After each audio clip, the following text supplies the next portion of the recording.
Hey, Carolyn. Hey, George. Thank you so much for hanging out with me here today. It's our pleasure. Thank you for having us. So you guys are a unique collaborative team. Carolyn is the creative talent behind so many different books, which we're going to get into. And George is basically the publisher who handles a lot of the logistics and the marketing, etc. How long have you guys been collaborating in this way? I'd say probably a few years now. Okay. So George has been working with me full-time for a couple of years. I quit my day job in 2014. Okay. In 2016. But say about a year before that, he was helping me more and more earnest to format and redesign covers, remarket covers, that type of thing. But right from the beginning of my publishing, he's always designed my covers. Okay. Okay. So he's a talented designer to begin with. Yes. Yeah, I had 25 years experience as a designer for another company, but it was more signage and vehicle related rather than books. But I just took the knowledge I'd learned from those years and that avenue and put it towards cover design. Okay. So what's the main difference between designing for signs, etc., and then designing for book covers? Simplicity. On a vehicle, you can have a lot more landscape of places for people to read things. Okay. Whereas book cover, you need to get the point across in 10 seconds or less. Okay. Because people are going to look at that cover and they're going to judge that book by that cover, and you got to hook them within that first 10 seconds they're looking at that cover. Okay. Excellent. Excellent. Now, Carolyn, you said that it was like 2014 that you started to, was that when you left the day job, or that's when you started to get serious into writing? I seriously got into writing in 2006. Okay. I had been away from writing for 13 years prior to that. I used to write as a teenager. Okay. And I was in a job for a bigger company, and they were restructuring. So we all sort of knew in our department that we were going to be getting the boot any day, but we didn't know when. And so we weren't very inspired or motivated to work. Right. So I was friends with the front receptionist, and we'd have lunch together often, whatever. But near the end of one day, she emails me just sort of out of the blue and says, "Tell me a story." Well, I just fired back a few paragraphs to her, and she's like, "More." And so we did this 2 or 3 times. I'm just going from the top of my head, writing a story. And I had written for 13 years. And she's like, "You have to finish this." So then that became my first full-length book. It took me a year to complete it. But my life changed from that day forward. It's always been about writing. Okay. Since then. That was June 2006. And so, I mean, you've got, 3 mystery police detective, FBI sort of procedural, some mysteries, an adventure series as well. Lots of darkness, lots of murder, lots of intrigue. What drew you to the dark corners of writing? Maybe just to get my dark tendencies out in a legal way. Okay. It's lots messy on paper.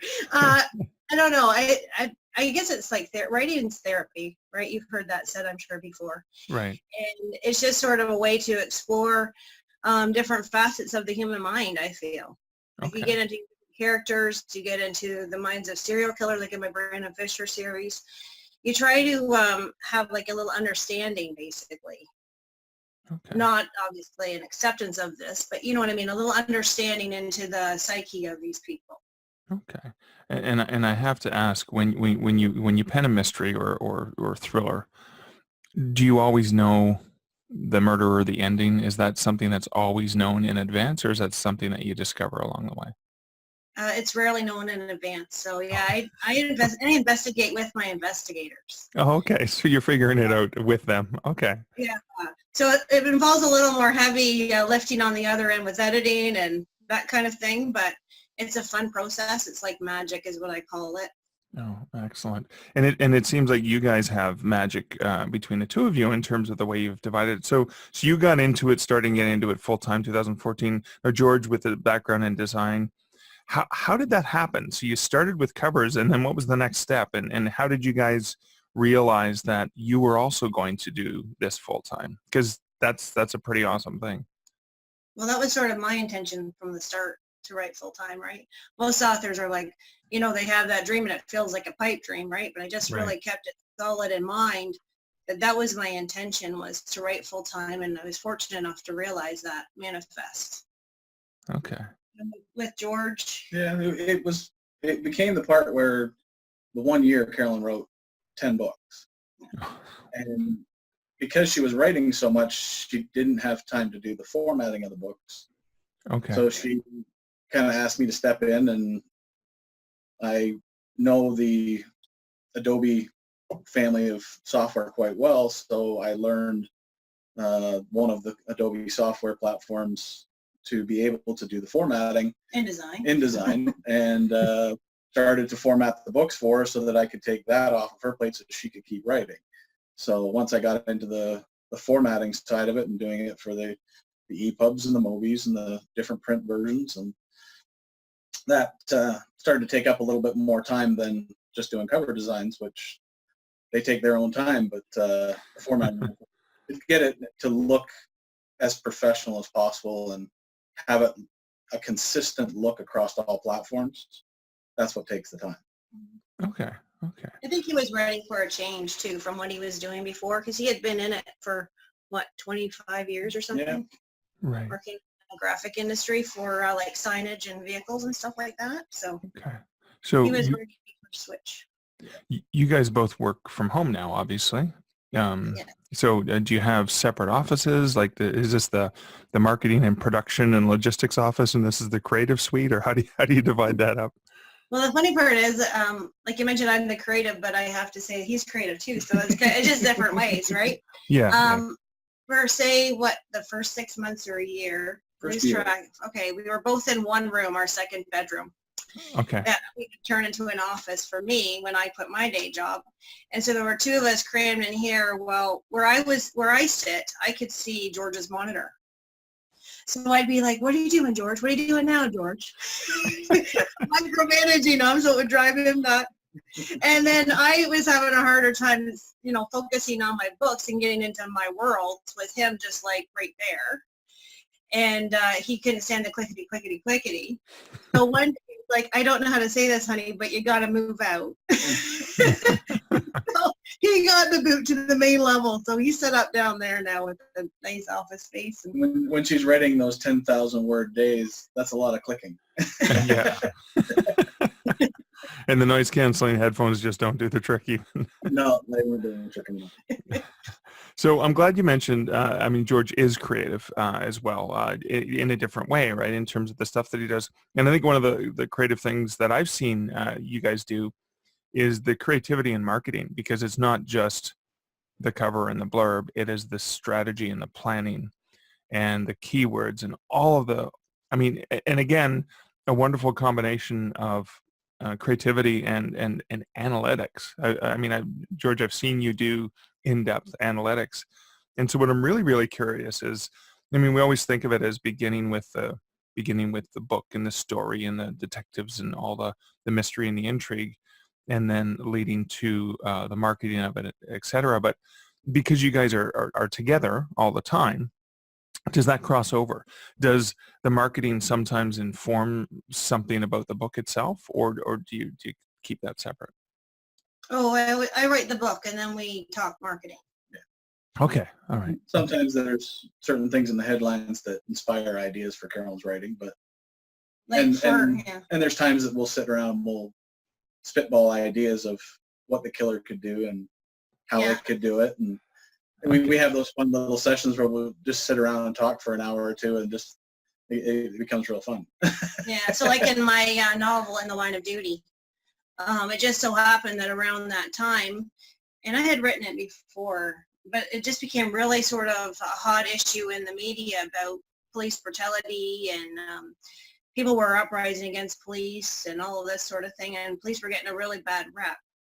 Okay. And my book, In the Line of Duty, I have, obviously, if you look at what I write, I have a very high respect for law enforcement. So with that book, I wanted to show the human side of policing. Okay. That they're people just like us, and society either tends to raise them up on this pedestal, like, they can't do no wrong, but they're people as well. And there's going to be, say, corrupt people in any organization. It's not, we can never make a foul swoop about anything. Right. So Now, one's really my heart.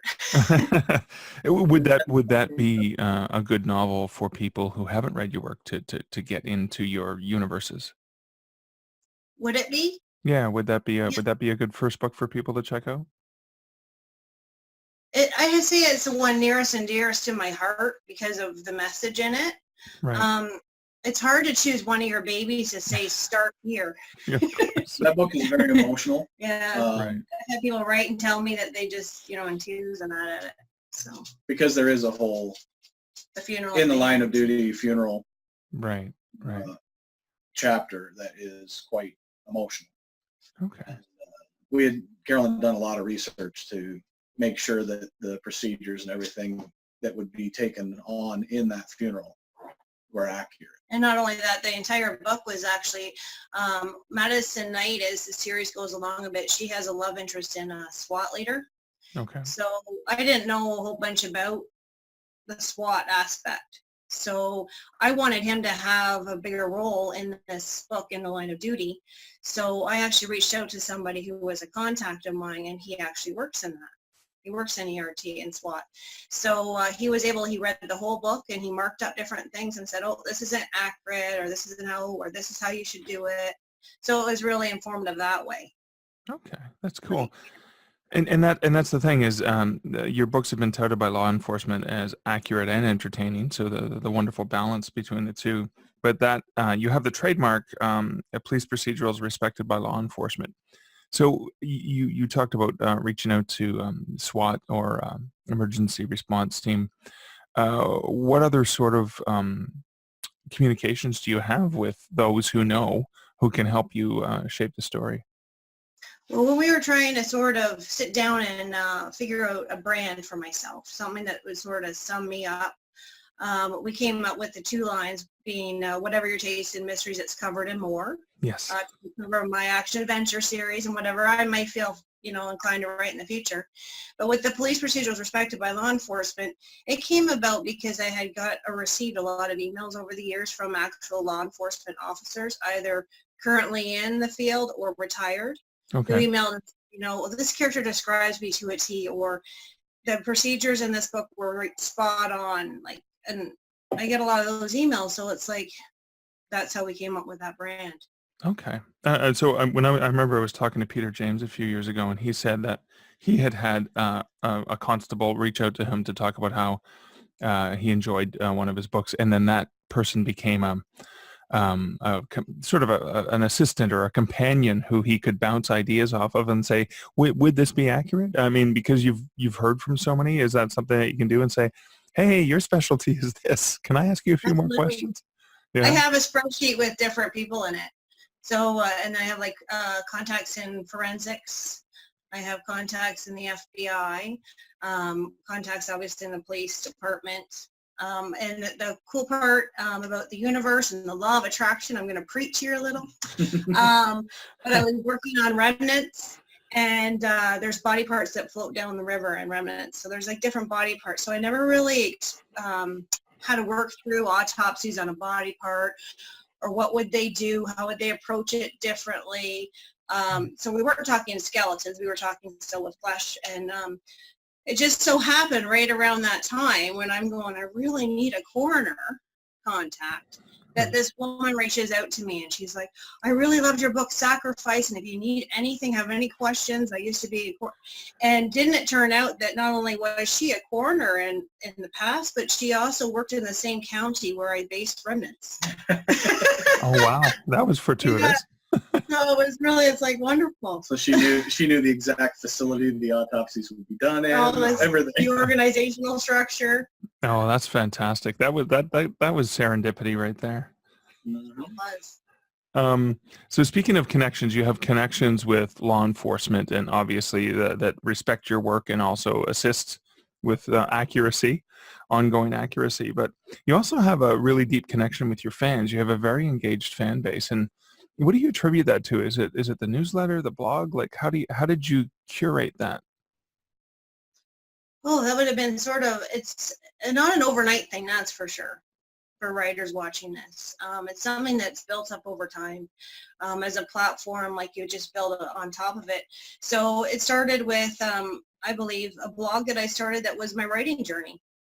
So I just started documenting, the different progresses and things I was learning. And my first readers, would say, were actually other writers. And I was really supportive of the writing community, and I do celebrating authors and interview other authors and everything like that. So that really became my base. And as I've grown too, I really believe that the newsletter subscribers that you have, like those are your diamonds. Or Those are your core reading fan group. Yeah, they want to hear from you, and so you have to treat them good. Email them often, but email them informative, like something that's they're going to find interesting. Like, don't spam them. I email them with content, or I give them free samples that are extended or free books, and try to keep it interesting and different so that they want to open the email and they don't go, oh, it's another advertisement. Yeah, don't just go buy my book. You want it to be something that is a gem that they're getting that isn't available to everybody else. Okay. So some little things that you're providing to them that is the background behind the stories that not everybody knows. And that's something that those fans, they crave. They want more, right? They want to go back into the universe. They want to dig deeper. They're not satisfied with just it was okay, the novel's done. When's your next one coming out? What else? Yeah. What else do we have here? So you've got a number of different series that you write. What decides for you which series to work on next? I mean, how do you balance that? Because you must have fans that can't wait for the next Brandon Fisher or the next Madison Knight or the next McKinley. How do you make sure that they're all fed properly? I guess at the end of the day, there's one me, and I can only effectively work on like one book at a time. I'm trying to get more in a routine. Ideally, the routine, and it hasn't fully evolved yet, would be to work on writing a book in the morning and editing a book from another series in the afternoon. But I haven't quite got there yet. But I try to basically alternate them, So Madison Knight just recently came out. So right now I'm working on a Brandon Fisher. Okay. And then after Brandon Fisher, I plan to work on a Matthew Connor action adventure. Okay. There's a little more space between those books, but I find them a little more challenging to write because I'm more logic-based, chronological procedures. I love that, right? And the structure that you have with solving murder. Whereas with an action adventure, you know what? A lot of this can just be, right? Because who knows if it really is. You're playing with imagination. Yeah. Right. So you obviously have some base in reality, but when it comes to like the actual treasure, like a city of gold, sure, it could be out there in the jungle to be found, but maybe it's not. Okay. But you know what I mean? And you got to imagine, okay, well, what am I going to have this area look like and all this? So it's takes me a little bit more effort to go into that side. Like when I wrote City of Gold, I thought I had to find the City of Gold before I could write City of Gold. Do you remember that? And there was mountains of research that went into like myths and legends on it. The actual people that supposedly built the City of Gold and their culture and understanding their religions and their deities, because that plays a key role usually in an action adventure. Having little bits and tidbits that you can give people that are accurate history to lend credibility to the book. Yeah. So like with my action adventures, it's more like a modern day Indiana Jones. Right. I don't weigh down the readers with, you're starting way back in time and then you come to present day. I started with like a group, there's 3 best friends and they're all like in their 30s and they go out and they find treasure together. Right? And they all come from different backgrounds. One's a photographer, one's a museum curator, and then the main guy, Matthew Connor, is actually an archaeologist. Okay. Cool. So you're a Canadian author, and you're an international bestseller. And I've noticed that. So, for example, when you think of like Brandon Fisher, the FBI series, it's not RCMP, which is Canadian higher level of law enforcement, but it's FBI. I mean, you obviously purposely, strategically set them in the U.S. or in rather than in local territories that you're familiar with. Right now, it's the main part is most of my reader base is American. Right. So I even use American English, which to Canadian English is almost like learning a second language. Like it's either runner, what is it, runners? Running they shoes don't or know, sneakers. or, yeah, one Sneakers, of them yeah. they don't, yeah. And it's like a whole other lingo, and my editors will sometimes say, because they're American, and they'll be like, is this a Canadian saying? What is this so- poutine you speak of? Right. So now I do try to get some more Canadian in. With my action adventure, I base them out of Toronto. Oh, are they? Okay, those ones are Yeah. based in Toronto. Okay. So she actually, the curator works out of the Royal Ontario Museum there in Toronto. Oh, fantastic. Of course. What? I forget the neighborhood name now. But they live in a really prestigious place there, and the father's actually the mayor of Toronto. Oh, cool. All right. And then I just started, I haven't announced this anywhere yet, and I'm not going to say too much as far as spoilers, but I started a new series. I wrote a book, and I plan on it being a new series. And the main actress, character, and see how they're so real to me. She's a 911 dispatcher in Toronto. Oh, that's cool. Okay. And I guess Toronto's a well enough known city, I think, that you know, That's folks what in the U.S. have actually probably heard of it. Exactly. That's what I figured. And I thought it'll be, I don't know if safe is the right word, but a good choice just to get some Canadian in there. And I love Toronto. Excellent. So we are recording this in early May, and you have just launched the latest Detective Madison Knight book, Shades of Justice. It just hit and has done exceptionally well. Congratulations. There it is. Oh, yeah. If you're watching the video, there's beautiful, beautiful book. This project or the way that you launch books is you do write many books and you've got different series, but it's not just finish the book and pop it out. You guys behave more like a traditional publisher in terms of your long-term strategy and planning. I mean, I think I first learned that you were planning Shades of Justice, was it in the fall? I think so. Yes. Yeah, so you were planning this in the fall of 2018 for a spring launch, which is very much on par with what a major publisher would do. I'm curious as to that approach and how you manage that. Well, part of that approach came about because it was getting too stressful the other way. So as soon as like Amazon allows most independent publishers to set up a pre-order for 3 months out. Whereas like Draft to Digital, right, you allow, I think, 2 years out. But with them, and it's like you got to take advantage of that. But what was happening was I was still in the editing process. Okay. And the month before release.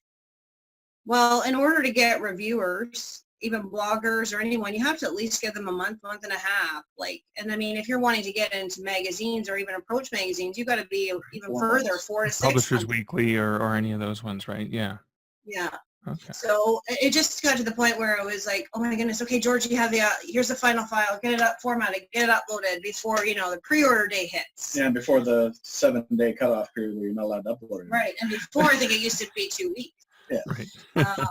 Right. So this way, when we set it up, we try to go out 3 months or full 3 months. And by that point when he's doing it, typically that book is done like final. Right.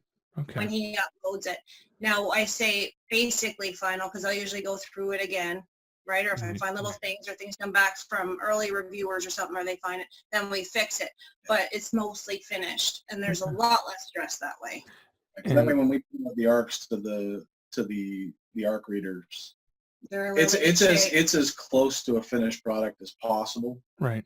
and they're getting the best experience when reading the book as well. And like any book, you're going to find people find things, and the nice thing is that the arc readers will send us a note and say, I found this or this, and then it gives us the opportunity to make those changes before it Right. back to the public. And you produce a paperback arc as well for some of the readers? Are some of the readers diehard print enthusiasts, or are they okay with that? We do send out the print arcs just due to the logistics of it, because we use a print-on-demand service. So by the time we get the books up there and then have to send them out, they might be 2 weeks before they actually see the book. Right. And Right. most of them, it's always e-arcs. Okay. So you send them a EPUB, a Mobi, a PDF. How do they? Is that the format? Just a full funnel. and we just have them sent to them through Oh, book book funnel. funnel. Okay, that makes sense. Yeah, that makes a lot of We sense. can download them easily and then get them onto their devices. Oh, excellent, excellent. So, how has the response to Shades of Justice been? It's just been a few days since it's launched. I'm loving the reviews that are coming in for it. People are saying like they're hooked from the beginning. They're turning the pages. I love the comments that come back about Madison Knight, like basically like she's girl power, like woman power. Yeah. And I love hearing that. Like one quote specifically that I made like a little quote card for was that she's empowering to women. Like that's fantastic to hear that that's getting across in my, getting across from my book. That's fantastic. I love that message. Yeah. And so Shades of Justice is about a double homicide. Can you just give us a bit of a teaser about this book? Now Sure. that you mentioned it. Actually, speaking of, well, I'm going to get off topic because I'm an author. I have to tell some. It was influenced actually by a murder case in Toronto. Was what influenced this book. Okay. But anyway, about the book itself, there's a double homicide, and one of the victims is a John Doe, but the other one is a wife of a man who's pretty prestigious in the community and the largest contributor to the police department in the area. So these two are actually found naked together in the home of the wife and the husband.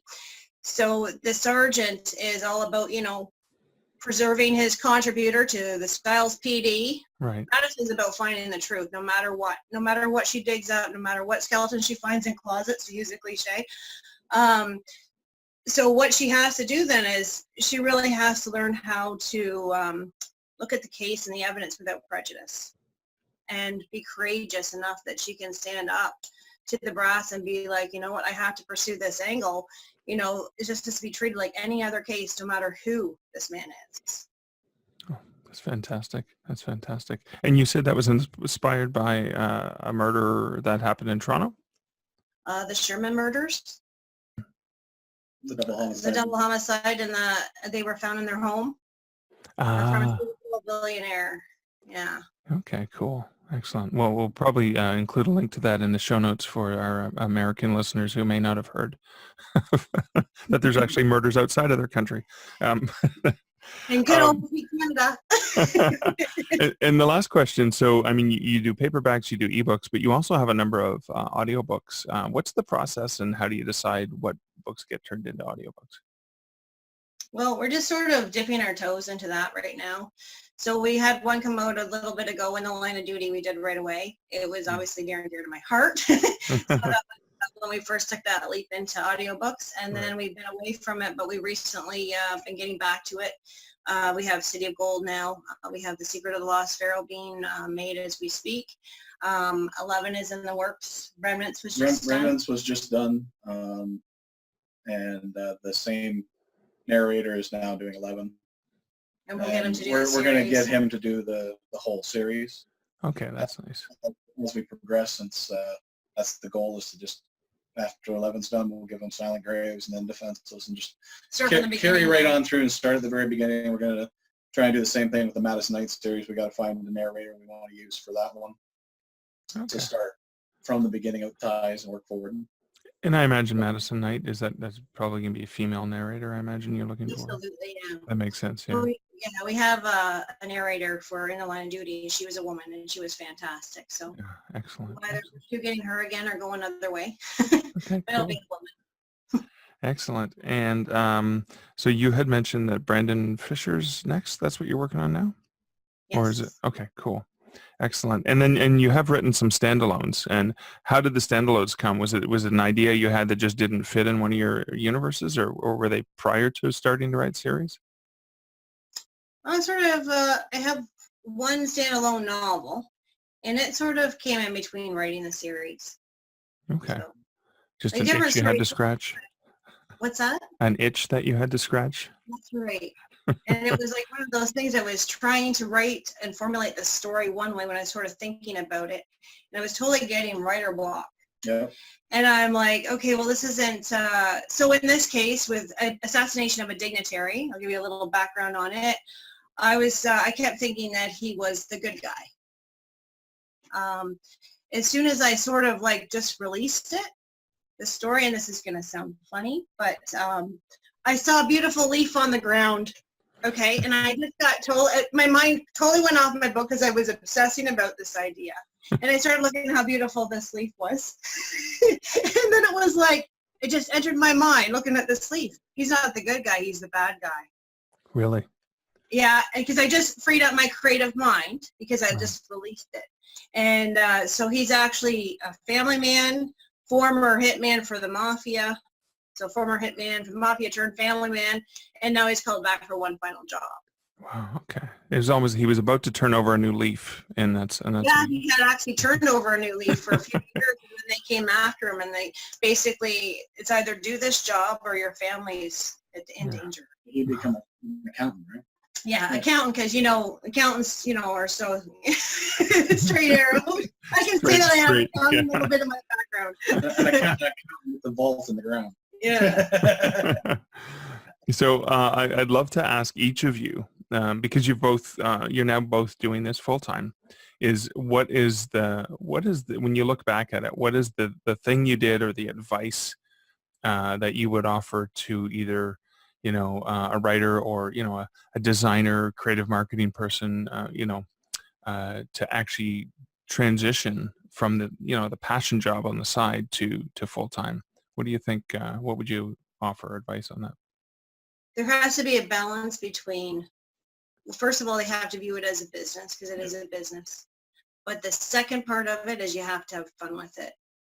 Okay. Because if you're not having fun with it, you're going to eventually just like burn out, give up or whatever. It's not an easy process to get a book to publish to the publishing point.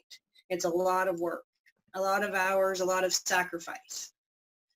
So that would be my advice. Keep it fun and keep it professional. Cool. And I think too, like when it comes to my side of it, it was knowing that I want this to be what I do for the rest of my life. I don't want to have to go back and work for somebody else. I want to continue on with this, and my whole goal has been to take what Carolyn creates that is an amazing story and make it so that it presents that way. And whether her book is sitting beside another author from the top 5 trad market, they look the same. You get the same reading experience, whether you've stopped reading this guy's book and you picked up Carolyn's book. It's the same flow and the same experience, so that you keep those. Once you get a customer to buy a book, they keep buying more. Because that's, like with the series, that's the part you're always after. You get that first foot in the door, and then they come back and they buy more, and they buy more. And then they become that fan that is constantly waiting for the next one. excellent. Excellent. Well, thank you guys so much for hanging out with me today. It was informative, inspiring, and a lot of fun. Yeah. Wonderful. Thank Thank you.